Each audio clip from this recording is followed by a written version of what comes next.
Yo quiero hablar esta noche, hermanos, acerca de el costo del pecado. Ahora por la mañana estaba hablando con mi esposa acerca de este tema, lo que es el costo del pecado. Y ella me decía, pero no es las consecuencias del pecado. Sí, tiene mucha relación, le digo.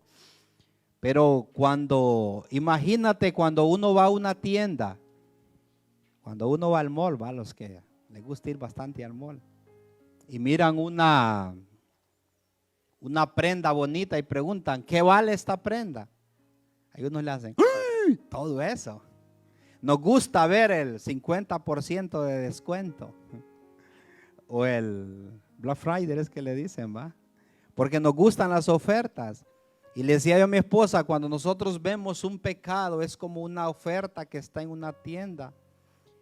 Y cuando nosotros lo queremos adquirir eso, por lo general no preguntamos cuánto cuesta, ¿sí o no? Démelo, después hablamos de precio. Y no nos detenemos a ver a qué nos puede llevar si nosotros obtenemos esa compra. ¿A qué consecuencias nosotros podemos llegar cuando obtenemos eso? Porque es un tema y un término que se ha hecho universal. Cuando se habla de pecado, la gente dice, sí, ya se sabe, es un término universal y no se ha tratado con toda la seriedad posible. Y todos los problemas, hermanos, de las naciones, todo lo que son problemas familiares, de sociedad, personales, la mayoría de estos problemas tienen su raíz en el pecado. ¿Escuchó eso, hermano? Naciones completas se han venido abajo por el pecado. Familias enteras se han deshecho a raíz del pecado. ¿Sabían ustedes que hay muchos lugares que hay una extrema pobreza? Y uno dice, pobrecita esta gente, cómo sufre. Y sí, da lástima cómo la gente sufre. Pero en su mayoría es que erradica y abunda el pecado. Porque donde hay pecado no hay prosperidad y no hay bendición. Por ejemplo, en los países, se cree que los países más pobres, hermanos, del mundo son aquellos que más se practica la brujería. Son los países que más se practica la idolatría. Porque el pecado tiende a traer miseria, tiende a traer enfermedad, a traer pobreza. Y es algo terrible, hermano, que nosotros vamos a aprender esta hora. Pero yo digo que el costo más grande no es que haya pobreza, no es que haya enfermedades que son parte, no es que tú pierdas quizá tu familia. Para mí el precio más grande, hermanos, de pecar es, ¿sabe cuál es? Ser descalificado como un hijo de Dios. Porque dice en primera de Juan, mirad cuán amor, cuando habla de cuán, le está dando un calificativo de grandeza, hermanos. Mirad qué grande es el amor del Padre. Dice que nos ha dado para que seamos llamados hijos de Dios. El ser llamado hijo de Dios creo que es el calificativo más grande que una persona puede tener. Amén.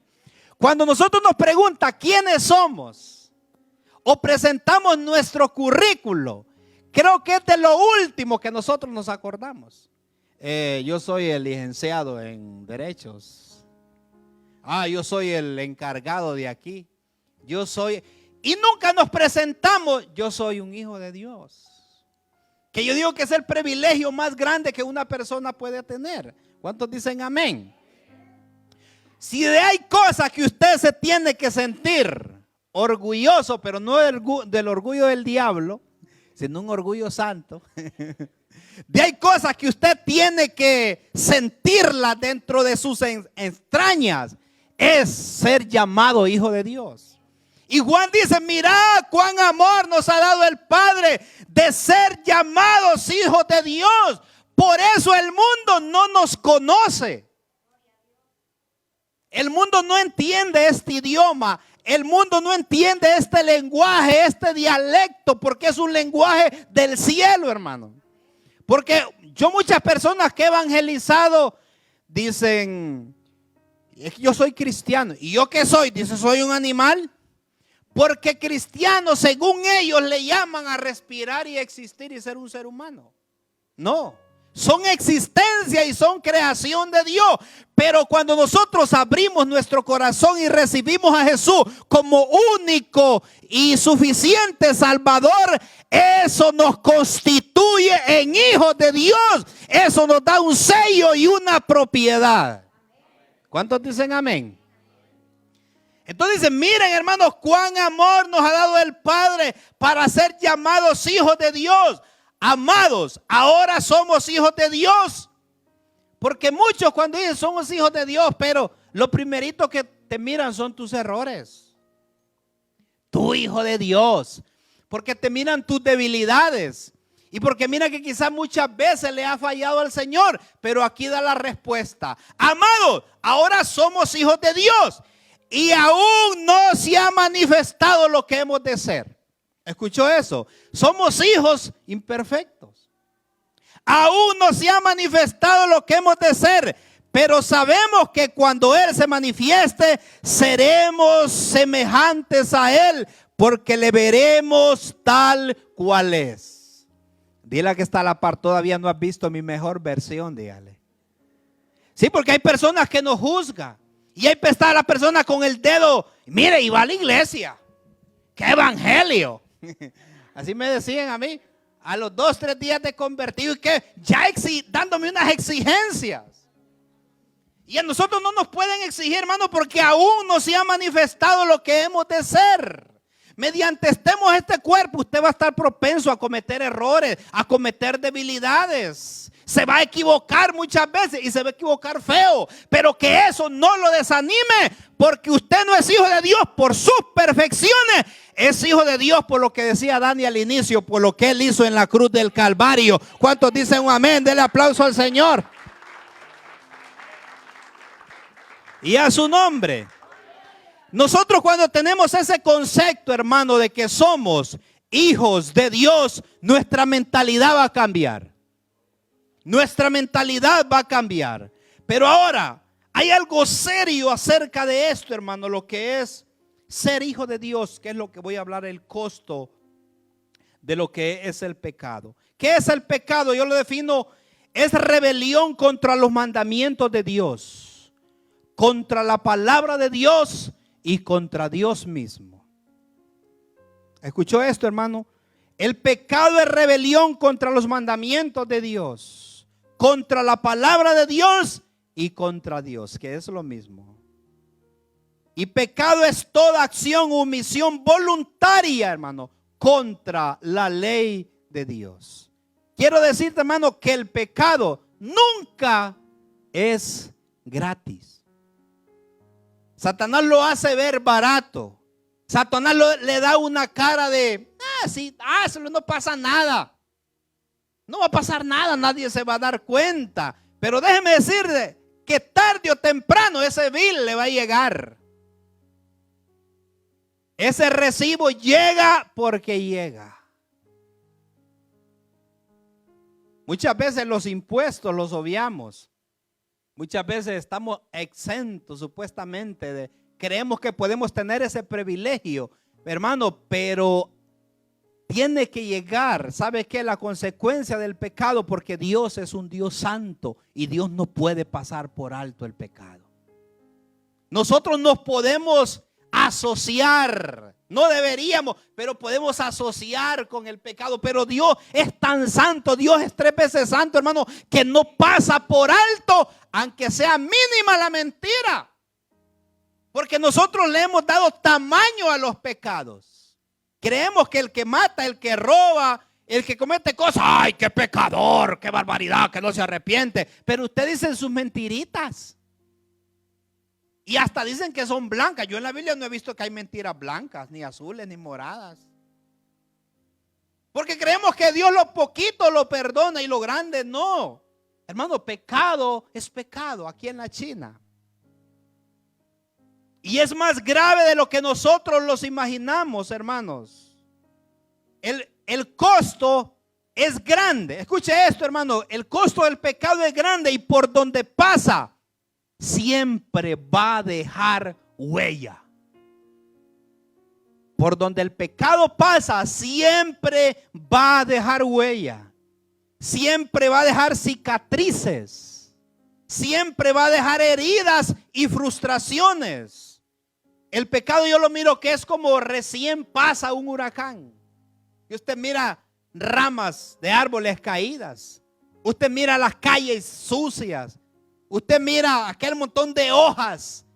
Hay huella de que pasó algo. Evidentemente, hermano, cuando una persona le ha fallado al Señor y peca o anda en pecado, se le miran los hojarascales en la cara.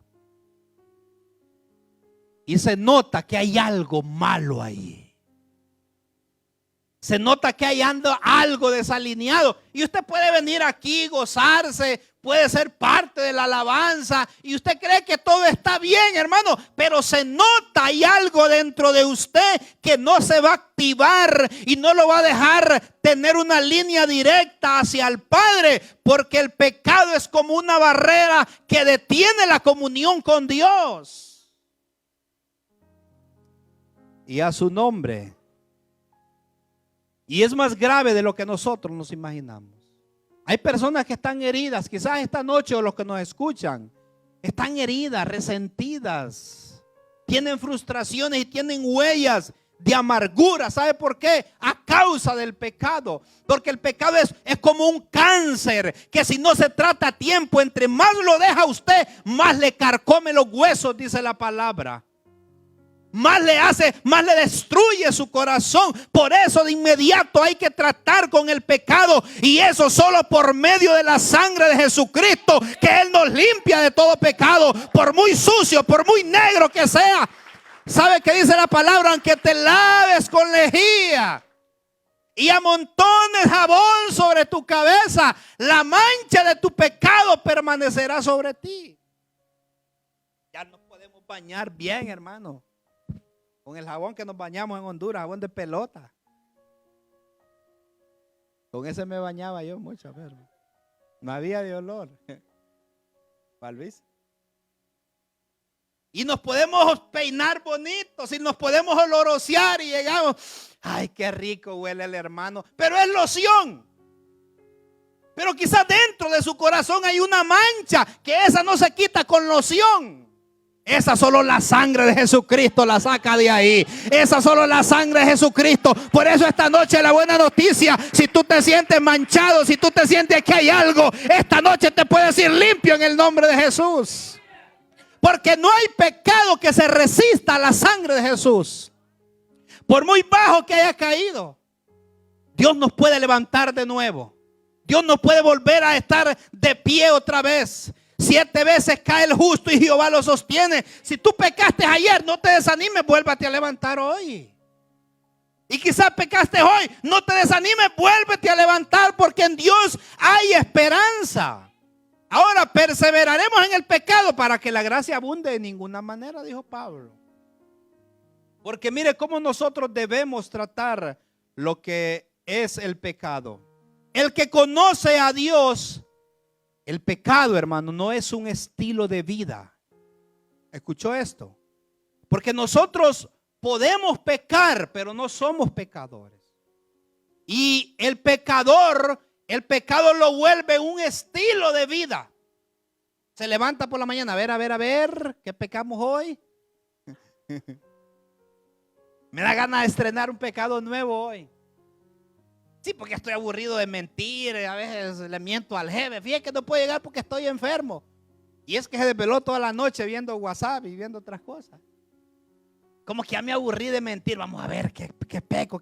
Ese es un pecador. Pero los hijos de Dios podemos pecar, pecamos. Dice que la Biblia que el que no dice que no tiene pecado es mentiroso. Dígale que está a la par, usted es pecador y no se haga, hermano, dígale. Sí, porque muchos se creen que el otro es que es más pecador que ellos. Ay, si nos diéramos cuenta, todos los días pecamos, hermano. ¿Cuántos no se les cruzó un mal pensamiento hoy? todos. ¿Cuántos no sintieron hacer algo malo? A todos. Pero ¿sabe qué? Con la diferencia que ese no es nuestro estilo de vida. Ese no es mi estilo de vida. Yo me levanto en la mañana pensando no que voy a ir a pecar. Me levanto con el deseo de decirle al Señor, guárdame, cúbreme, ayúdame a serte fiel. Todavía no se ha manifestado lo que he de ser. Tengo errores, me equivoco feo como esposo, como padre, como hijo, como líder. Me equivoco, hermano. Quizás estoy lleno de errores, pero algo si yo sé que cuando Cristo venga, todas mis imperfecciones van a ser transformadas, hermano. Y todo lo que yo soy, yo sé que vamos a ser semejantes a Él. No lo miramos ahorita. Por eso aguantémonos unos a otros, soportémonos unos a otros. Y a su nombre. Entonces, no es nuestro estilo de vida, hermanos. Y llega un momento que usted no tiene ese deseo y Dios lo va removiendo y Dios lo va removiendo ese deseo y Dios lo va removiendo. Y llega un tiempo, cuando usted llega a este tiempo, es un tiempo de bendición. Que cuando está la oferta del pecado y usted sabe lo que Dios ha hecho por usted, es más grande, hermano, la gratitud de su corazón que su deseo. Porque cuando se presenta el pecado, se dan dos escenarios: el deseo y la gratitud. Pero entre más conocemos a Dios, puede pesar más la gratitud que haya en nuestros corazones que el deseo yo de pecar. Amén, hermanos. Le da deseo de agarrar algo que no es suyo. Y usted dice, pero yo no tengo necesidad. Dios me ha bendecido a mí. Esa cuenta del banco ya ni cabe el dinero ahí. Me ha dado carro, me ha dado familia, me ha dado hijos. Puede más la gratitud que un simple deseo, hermano. Yo siempre les he dicho a mis hijas y hablo que el pecar no es una necesidad, sino que es una opción. No es como usted cuando anda hambre, que como muchos que escucho que le están chorreando las tripas ya. Usted sale con una necesidad, porque es una necesidad que necesita comer, porque su cuerpo se lo pide. Tiene sed, su cuerpo le pide agua, es una necesidad del agua, hermano. Déjame echar un traguito. Porque es una necesidad. Pero el pecado no es una necesidad. Si usted no peca, no se va a morir. Si usted deja de tomar agua, se muere. Si deja de comer, se muere, porque es una necesidad que el cuerpo lo necesita. Pero nadie se muere porque no ha pecado. Porque es una elección que yo tomo. Ay, es que si no peco, me muero. Ay, qué desesperación por pecar. No, tranquilo, eso solo es un deseo. Y ve cómo Satanás se aprovecha, hermano, de ese deseo. Eva y Adán tenían todo en el huerto, no les faltaba absolutamente nada, pero se aprovechó del deseo que había. Con que Dios os ha dicho, si ustedes comen esto, serán esto, disfrutarán esto, se sentirán esto, se sentirán mejores, porque las personas siempre buscan sentirse mejor. Amén. Las personas siempre buscan sentirse mejor. Es como uno que contaba el pastor Reinal, que hermano, sirva al Señor. Ay, hermano, mire, cuando tenga mi novia voy a servir al Señor. No es por ti, Noel. Tuvo su novia y no, siga normal, hermano. Y ahora, cuando me case, sí voy a servir al Señor. Yo sé que eso es lo que me hace falta. Se casó, hermano, y al fin ya se casó. Yo creo que cuando tenga el primer hijo. Y así fue así, porque la gente cree que con sus proyectos, con lo que quiere hacer, se va a ir sintiendo mejor. Hermano, mire, usted puede llegar a ser el hombre más rico y más millonario de la tierra. Si la condición de su pecado no cambia, no va a cambiar nada en su corazón, porque las cosas exteriores no cambian las cosas interiores. ¿Escuchó, hermanos? Hello, está aquí. Cuando anda en un carro, ahí sí te voy a servir, Señor. Ya con el carro ni viene a la iglesia. Y se nos olvida que llegamos a este país. Yo llegué con una mudada y sin cordones en mis zapatos porque me los quitó migración porque quería que me iba a ahorcar. Yo creo que la mayoría está aquí, llegamos con una mudada, ¿sí o no? Y Dios nos ha bendecido. Y Dios nos ha dado cuántas cosas nos ha dado aquí el Señor. ¿Cuánto le dan un aplauso al Señor? ¿Cuántos tienen gratitud? Que pueda más la gratitud. Que pueda más lo que el deseo en nosotros. Y yo siempre he querido tener esa gratitud en mi corazón. Y parece broma lo que le voy a contar, pero aquí está mi esposa. Vi que mi esposa quería botar los zapatos con los que llegué aquí. Están todos manchados, sin cordones. Y le digo, los voy a botar. No me los botes, por favor, le digo, porque con eso voy a regresar a un... ¿Con eso? Sí, con eso voy a regresar. Y los tengo ahí para que no se me olvide cómo llegué a este lugar. Parece, y no permito que me los boten. En cierto momento dice que un muchacho iba a una entrevista de trabajo y se le subió como el elevador, como las Torres Gemelas, y aquello todo extraordinario y estrambótico, dicen uno. Aquello fino, todo de vidrio, todo limpio, solo gente de dinero. Y cuando entró, lo primerito que miró así en una esquina fue un cajoncito de los que usan para chainear zapatos. Y como que no encajaba eso ahí, todo bonito. Cuando las mujeres iban a pedir, esconde eso, güey, que vienen los hermanos, que ese cajón todo sucio. Las mujeres así son, va. Digan amén. Y alguien entró de corbata y solo con ejecutivos y le dice, ¿y eso que tienes ahí? Le dice, ¿para qué tienes eso? ¿Sabes qué? Es que antes yo ser lo que soy, fui eso. Y a mí no quiero que se me olvide que de chainear zapatos yo estoy aquí. Porque lo que nos va a mantener a nosotros en la cima es saber lo que nosotros hemos recorrido. Y nosotros vamos a valorar eso, hermano. Y Juan dice, hermanos, ahora ustedes son hijos de Dios. Y es bueno que cada vez que nos presente una oportunidad, quizás no vaya a estar el cajón de zapatos, ni los tenis viejos que tengo yo, pero podemos ver al madero lo que ha costado el precio de nuestra salvación. Y que mantengamos nuestra postura como hijos de Dios. Y a su nombre. Ahora es tan serio, hermanos, el pecado, que a partir de esto yo sé que a muchos lo van a ver diferente acerca de lo que es el pecado. Pero mire, el pecado le da un derecho legal. Escuche esto.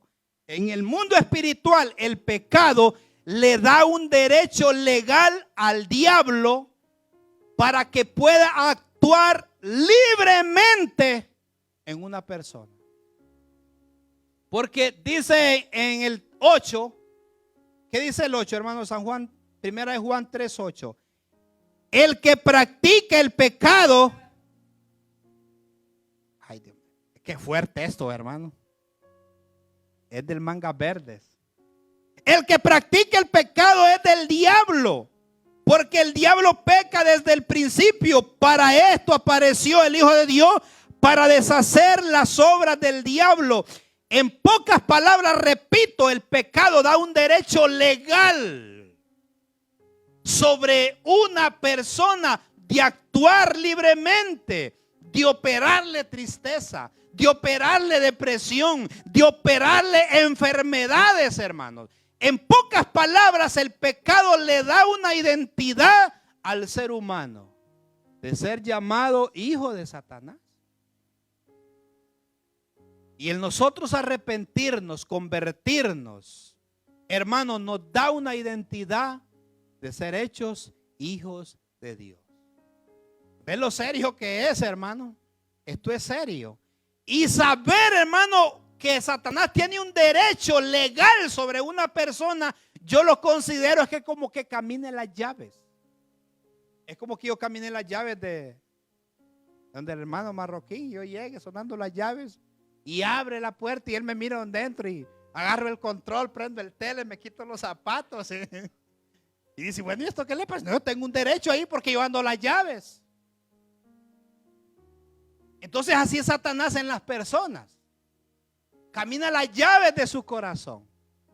Y Satanás entra, quita los zapatos, estira en el mueble, hasta le dice, tráigame un cafecito, pues. Sobre esa persona. Pero dice la Biblia que para eso apareció el Hijo de Dios, para quitarle las potestades. En pocas palabras, quitarle el derecho de operar, quitarle la llave. Y ahora le dice a Satanás, tú ya no puedes operar en esta persona porque me ha entregado las llaves de su corazón. Ahora quien opera en esa persona soy yo. Tiene errores, tiene debilidades, pero él tiene el sello, mi propiedad, es mi hijo. Y a su nombre. Por eso cuando tentó a Jesús le dijo, vete Satanás, tú no tienes nada conmigo. Y a su nombre, hermanos. Que se nos meta eso en la mente, que somos hijos de Dios. Que somos hijos de Dios. Pero hay personas, hermanos, que el pecado se puede volver un vicio. Usted conoce a la gente viciosa, va, que paga un cigarro y ahí está, es un vicio. El pecado se puede volver un vicio.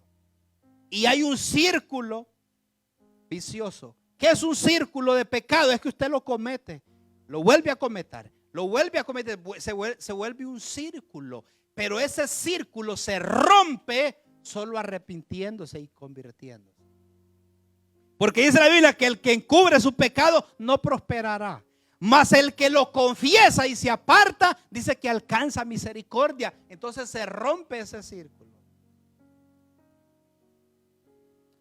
El pecado, hermano, es la causa de, deme unos minutos. El pecado es la causa de todos los males que aquejan al hombre.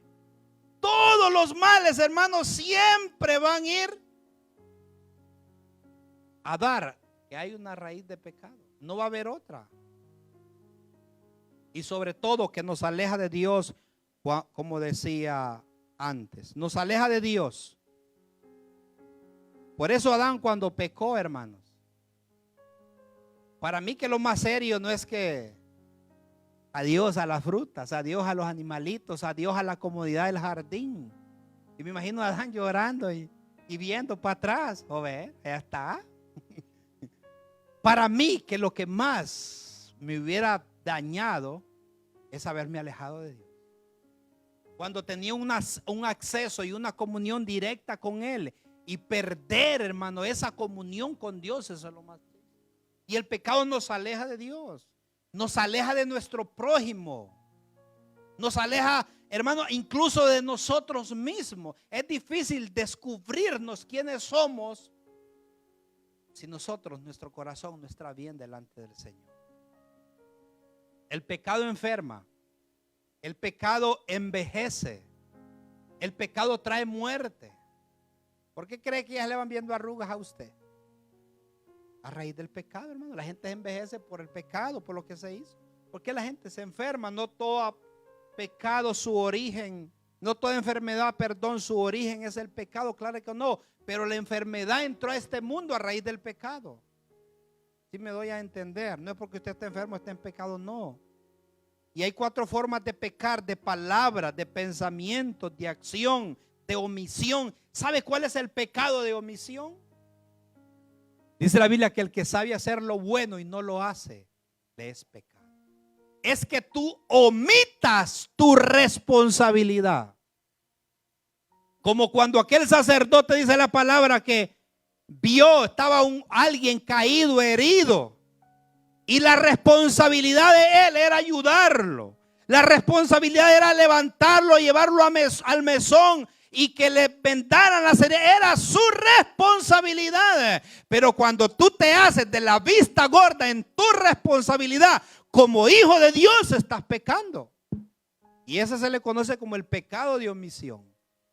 Sí, porque creemos que solo los pecados los hemos hecho a un grupito y los hemos reducido, hermano. Si tú no estás cumpliendo tu responsabilidad como hijo de Dios, tenga cuidado. Tenga cuidado, hermanos. Tenemos que ser responsables con lo que Dios nos ha mandado. Voy a terminar con un ejemplo, hermano, que es uno de los ejemplos más terribles que a mí Me ha gustado estudiarlo acerca de eso. Y fue un pecado que cometió David. Y no estoy hablando del pecado que cometió con Jezabel. No esté pensando en ese. Estoy hablando de este David cuando fue rey de Israel. Durante su reino, hermano, la nación de Israel fue tan próspera. Pero David cometió un pecado terrible, un pecado grave.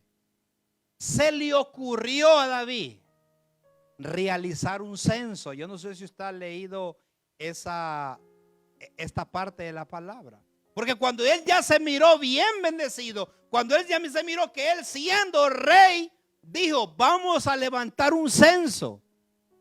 ¿Y sabe qué es un censo? Eso es una estadística, por decirlo así. Cuántos soldados tenía, cuántas armas quizás tenía. Él quería saber, hermano, lo que poseía él como rey. Y eso significaba, hermanos, que su censo le quería dar como un voto de confianza. Escuche esto. Deseaba medir el tamaño del ejército para saber si tenía suficiente fuerza.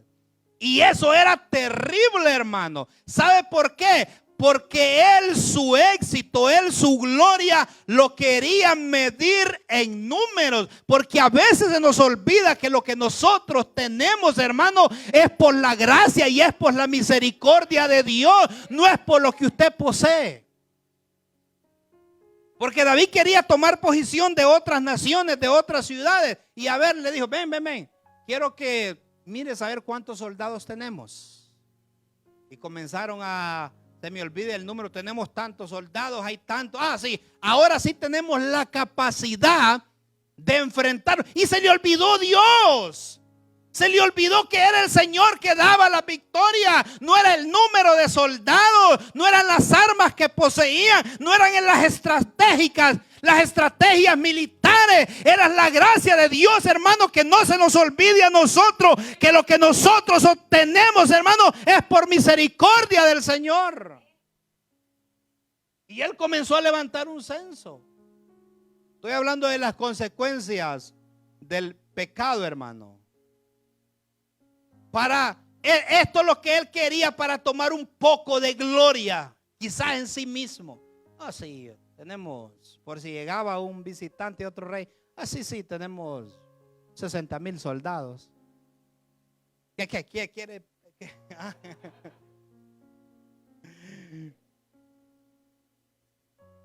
Y se le olvidó, hermano. Se le olvidó. Y esto era un pecado terrible. La palabra de Dios lo menciona en 2 Crónicas 21, hermano. Ahí está la historia. Fue un pecado tan terrible, hermano. Dice usted, pero ¿qué tiene que ver que sepa cuántos soldados hay? Pero es que a veces no es la acción, sino la intención con lo que se hace. Y nosotros atrás de buenas acciones podemos ocultar malas intenciones. ¿Por qué? Porque muchos me dicen, no, hay que censarlo para ver si le mandamos a hacer uniforme a los soldados. Qué buena intención. Por eso hay que tener mucho cuidado, porque hay personas que vienen con buenas intenciones, pero sus deseos son mezquinos. Él quería sentirse, cultivar, llevarse un poco de crédito lo que estaba pasando con Israel. Y lo que estaba pasando con Israel, esa es una promesa que viene de cuando Abraham, que Dios iba a bendecir esa nación y Dios la iba a levantar. Y aunque naciones pelearan contra Israel, Israel sí iba a permanecer en pie, no por los soldados, sino por la promesa que Dios había hecho. Entonces el censo era una forma de tomar crédito. El espíritu de vanagloria en números.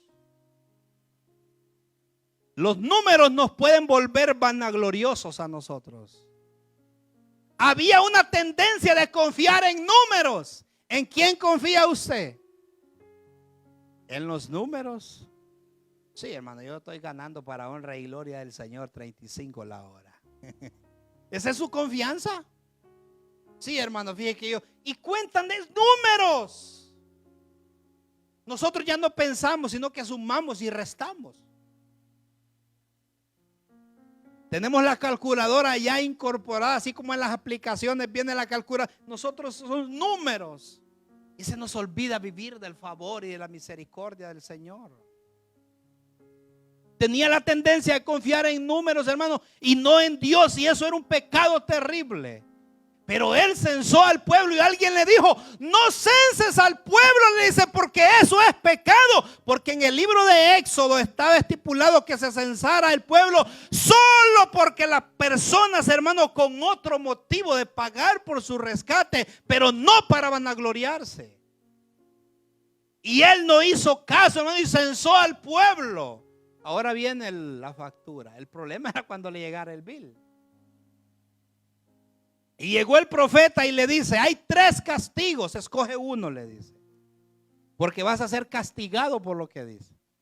¿Se imagina, hermano? Que llegue un profeta y le dice: tú pecaste censando al pueblo, creíste que la gloria era tuya y no de Dios, y hay una consecuencia terrible. Hay 3 pecados, escoge cualquier. Hay 3 consecuencias, escoge una. Y mira qué elección. ¿Qué prefieres?, le dice el profeta. 3 años de hambre para la nación, 3 meses de ser derrotado por tus enemigos, o 3 días de espada de Jehová. Por censar. Es que a veces, hermano, no es la acción. Pecado es hacer lo que Dios dice que no lo tenemos que hacer. No, yo creo que si hago esto, lo más que puede, Señor, es pegarme un fajazo. Y cuando se sorprendió, 3 años de hambre, 3 meses en las manos entregarlo en las manos del enemigo, o 3 días a espada de Jehová. Y tenía que pasar, hermano, porque a nosotros se nos olvida la consecuencia. Y me imagino que se puso a hacer números. 3 años de hambre. Ay, no. 3 meses en las manos de los enemigos, y yo los he derrotado, y Dios me van a destruir. Pero David conocía la gracia y la misericordia. Y le dice: líbrame de caer en las manos de los hombres. Mejor caigo en las manos del Señor, porque yo sé que Él es bondadoso y puede tener misericordia de mí. Y sí, hermano, Dios es un Dios bondadoso, pero de que pasa factura, pasa factura. Y dice la palabra de Dios que escogió David, pues 3 días en la espada, en las manos de Dios. Prefirió que Dios tomara ese asunto, no sus enemigos ni el hambre. Y dice la palabra del Señor que Dios envió un ángel, hermano. Envió un ángel con pestes y murieron 70,000 personas. 70,000 personas. Fue el recibo de ese mes. Y el ángel se paró con la espada porque iba a destruir a Jerusalén. Y cuando miraron aquello, David se postró y los ancianos a llorar y a clamarle a Dios que no siguiera con la mortandad. Y le dice: Señor, yo fui el que pequé, yo fui el que cometí este agravio. Mira cuántas personas están muriendo acá. Detén tu mano. Y Dios dice que miró y se compadeció. Dios miró donde la gente estaba muriendo, hermano, porque Dios se compadece. Dios no es que disfruta que la gente sufra. A Dios le duele, pero Él tiene que hacer justicia, porque el pecado no tiene que ver nada con Dios. Su castigo, hermano, y su ira es por su justicia, porque Él no tolera el pecado. Y le dijo al ángel: detente.